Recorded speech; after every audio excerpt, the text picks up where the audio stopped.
Ia tidak sadar bahwa takdir sedang menuntunnya pulang lebih cepat, tepat pada waktu yang akan mengubah segalanya. Beberapa menit kemudian, rumah yang tenang berubah menjadi panggung pengkhianatan.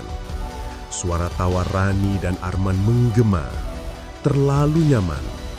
Hanya satu yang mereka tidak sadari. Mata Dina mengintai dari ambang pintu. Saat itu waktu seolah berhenti.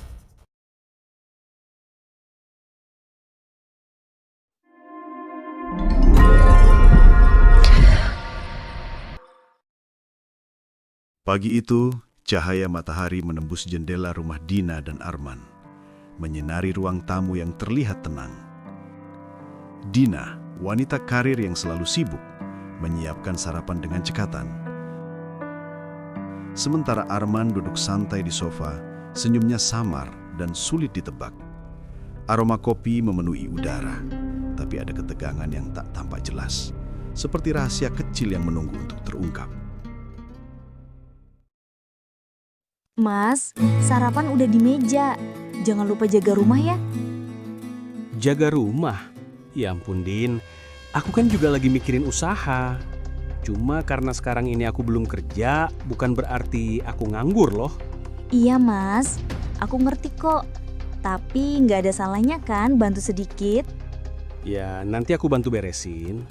Tapi ngomong-ngomong, Din, aku butuh modal nih. Bisa kasih aku 20 juta, ya? 20 juta mas. Kamu masih punya uang yang kemarin kan? Abis, Din. Aku pakai buat keperluan rumah, beli ini itu. Kau kan ngerti, rumah butuh sesuatu. Habis buat apa saja mas? Ya semua kebutuhan rumah lah. Gak bisa rinci satu-satu. Entah kenapa, rasanya ada yang disembunyiin sama Mas Arman. Tapi apa ya?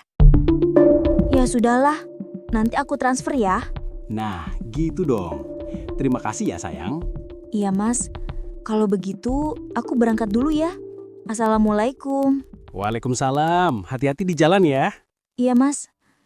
Oh iya, aku lupa. Gimana rencana cari pembantu? Udah dapat belum? Tenang aja, aku udah nemu orangnya. Nanti biar aku urus semuanya. Begitu Dina pergi, rumah itu kembali sunyi. Arman menatap ponselnya dengan senyum nakal. Nama yang muncul di layar adalah Rani. Mereka berbicara dengan lembut, penuh canda, tapi di balik tawa itu tersimpan niat yang tersembunyi. Telepon itu menjadi awal dari tipu daya yang akan menguji kesabaran rumah tangga mereka.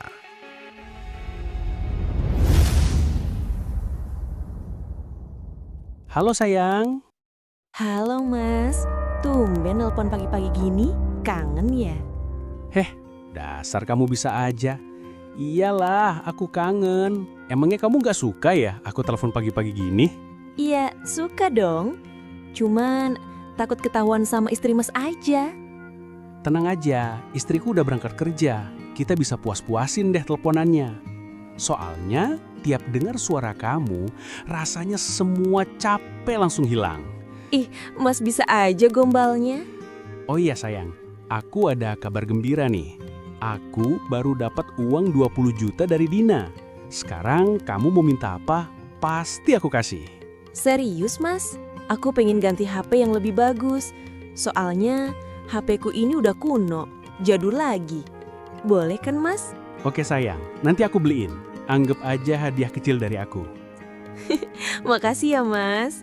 Oh iya Mas, gimana rencana kita? Aku jadi pura-pura kerja di rumah istri Mas itu kan? Iya, aku udah bilang ke Dina, mau cari pembantu. Kamu besok tinggal datang buat wawancara. Aku udah siapin semuanya, biar Dina nggak curiga nantinya. Oke, kalau nanti aku jadi pembantu di rumah Mas, kita bisa ketemu tiap hari ya Mas? Iya, tapi hati-hati, jaga sikap. Jangan sampai istriku curiga nantinya. Iya sayangku, beres.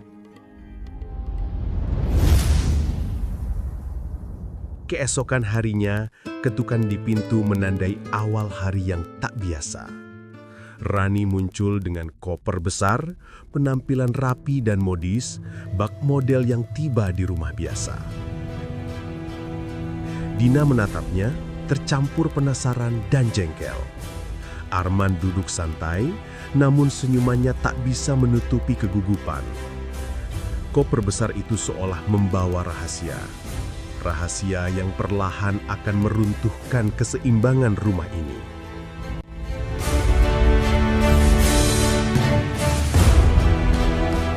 Selamat siang, Bu. Ya, ada perlu apa ya? Saya Rani, yang Pak Arman ceritakan kemarin. Hah?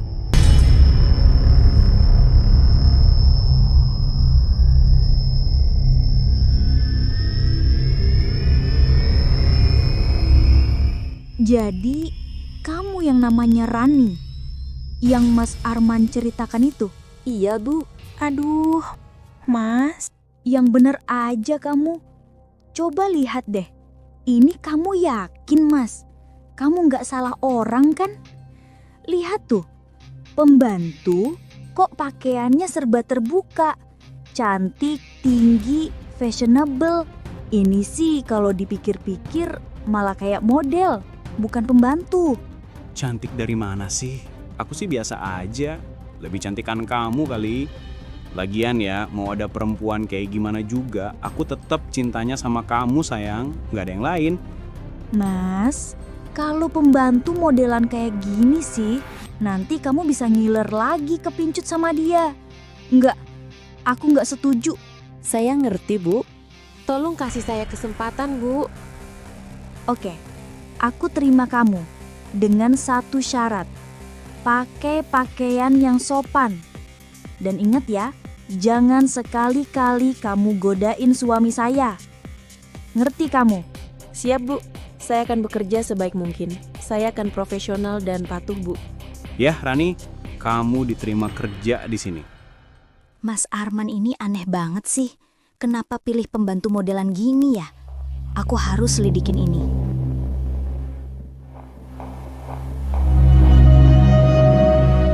Rani resmi masuk ke rumah itu. Dari sinilah dinamika rumah tangga mulai berubah. Ketegangan kecil tumbuh menjadi riak pertama dari badai yang lebih besar.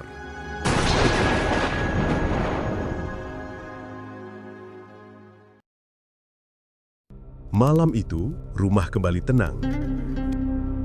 Dina pulang dengan langkah lelah, wajahnya menunjukkan keletihan sehari penuh. Arman menunggu di ruang tamu, wajahnya gelisah tapi penuh harap. Ia mulai berbicara perlahan, mencoba menyentuh hati istrinya dengan kata-kata manis. Dan seperti biasa, kata-kata itu memancing dilema hati yang sulit Dina tolak.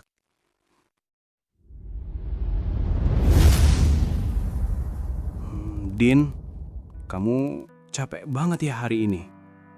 Ya, lumayan capek, Mas. Banyak kerjaan di kantor. Ada apa, Mas? Tumben nanya-nanya. Pasti kalau udah begini nih ada maunya, iya kan? Tawa aja kamu.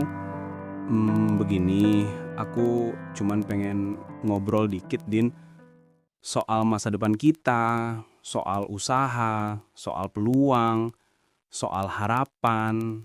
Soal usaha lagi, Mas. Bukannya kemarin sudah aku kasih uang 20 juta? Yang katanya itu buat mulai usaha kecil-kecilan. Iya, yang kemarin itu modal awal, Din. Tapi setelah aku pikir-pikir lagi, kalau mau serius dan berkembang, ya butuh tambahan. Dunia usaha itu keras, Din. Butuh keberanian, butuh modal, butuh langkah besar. Modal lagi? Emangnya berapa yang kamu butuh kali ini? Gak banyak kok. Cuma 50 juta aja, Din. Cuma 50 juta buat muter usaha. Ini demi masa depan kita juga. 50 juta, Mas. Mas Arman, kamu pikir uang segitu kecil? Aku kerja tiap hari, pulang malam, mikirin rumah, bayar cicilan, semua. Mas minta lagi sementara yang kemarin belum jelas. Din, tolong jangan salah paham dulu. Aku janji, ini terakhir. Aku mau bener-bener usaha. Aku mau buktiin aku bisa sukses juga. Aku capek dibilang suami yang cuma rebahan. Aku cuman mau dihargai, aku cuman mau diakui, aku cuman mau kamu percaya aku masih bisa jadi suami yang berguna. Mas, aku nggak tahu harus ngomong apa. Setiap kali aku kasih uang, aku berharap itu jadi awal yang baik. Tapi setiap kali juga, aku cuma dapat alasan dan janji baru. Aku tahu, aku salah. Aku tahu aku sering ngecewain kamu. Tapi kali ini beda, Din. Aku udah punya rencana jelas. Aku udah siap. Aku cuma butuh modalnya. Cuma butuh 1 kali kesempatan terakhir. Baiklah Mas, aku kasih. Tapi ingat, ini untuk yang terakhir kalinya. Kalau sampai uang ini juga hilang tanpa hasil, aku nggak tahu apa aku masih bisa percaya lagi. Iya sayang, terima kasih ya. Terima kasih banget. Aku janji, kali ini aku nggak bakal sia-siain kepercayaan kamu. Aku akan buktikan semuanya buat kamu, buat rumah tangga kita. Aku cuma pengen lihat hasilnya, Mas. Aku cuma pengen lihat bukti, bukan kata-kata. Malam itu, Arman memohon tambahan uang dengan janji yang terdengar manis, membuat Dina ragu tapi akhirnya setuju. Dan pagi pun tiba, Dina buru-buru hendak berangkat kerja, berencana mentransfer uang di perjalanan. Meski bergegas, Dina sempat memberi peringatan singkat pada Rani agar tetap profesional. Tanpa menyadari apa yang terjadi di rumah saat ia pergi, Dina melangkah keluar, membuka hari yang akan mengungkap rahasia yang tersembunyi.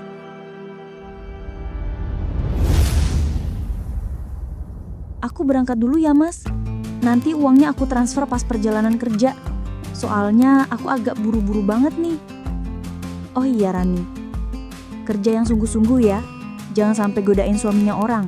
Baik Bu, saya tidak berani untuk itu Bu. Saya akan bekerja sebaik mungkin. Iya Din, hati-hati di jalan. Aku tunggu kabar transferannya. Iya Mas. Assalamualaikum. Waalaikumsalam. Ingat, jangan lupa transferannya.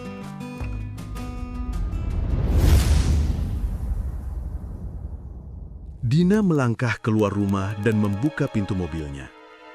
Mesin menyala dan udara pagi menyambut wajahnya. Dalam perjalanan, pikirannya campur aduk antara kekhawatiran dan rasa lelah. Ia tidak sadar bahwa takdir sedang menuntunnya pulang lebih cepat, tepat pada waktu yang akan mengubah segalanya. Beberapa menit kemudian, rumah yang tenang berubah menjadi panggung pengkhianatan. Suara tawa Rani dan Arman menggema, terlalu nyaman. Hanya satu yang mereka tidak sadari. Mata Dina mengintai dari ambang pintu. Saat itu waktu seolah berhenti. Seketika, semua kebohongan terkuak. Akhirnya kita bisa bebas sebentar dari Dina ya Mas. Iya, enak rasanya nggak ada yang ngawasin. Nanti kalau uangnya cair, bisa buat pesta ya kan? Kita buat foya-foya ya Mas. Aku mau beli ini itu, gadget baru, baju baru, semua. Tenang aja, semua bakal aku beliin. Hanya kita yang tahu. Apa-apaan ini Mas? Din? Dina? Aku bisa jelasin. Sayang, ini nggak seperti yang kamu pikir. Tidak seperti yang aku pikir. Tega kamu ya Mas. Mas, aku kerja banting tulang tiap hari. Pulang larut, capek. Semua demi kamu. Semua aku kasih demi kamu. Demi keluarga. Demi rumah tangga kita Mas. Sekarang, lihat. Ini balasannya. Bu, aku nggak sengaja. Din, tunggu. Aku minta maaf. Aku nggak pernah niat nyakitin kamu. Tidak. Kata maaf sudah terlalu sering kuberikan. Setiap kali aku percaya, selalu ada pengkhianatan baru. Sekarang juga, kamu keluar. Dan kamu juga Rani. Keluar dari rumahku sekarang. Bu, maaf. Din, tolong. Aku janji. Aku nggak akan mengulangi. Tidak ada yang perlu dijelaskan lagi. Semua udah jelas. Keluar. Keluar kalian. dan jangan pernah balik lagi.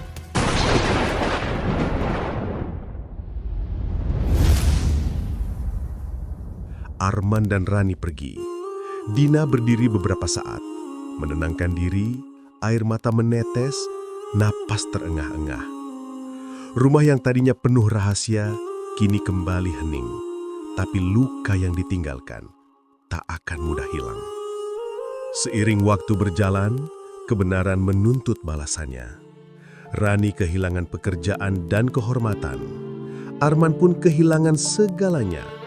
Uang, cinta, dan kepercayaan yang dulu ia sia-siakan. Dina perlahan bangkit. Luka tetap ada, tapi hatinya sudah mulai tenang. Pengkhianatan mungkin terlihat manis di awal, tapi pada akhirnya pahit bagi yang melakukannya. Karena kebenaran selalu menemukan jalannya.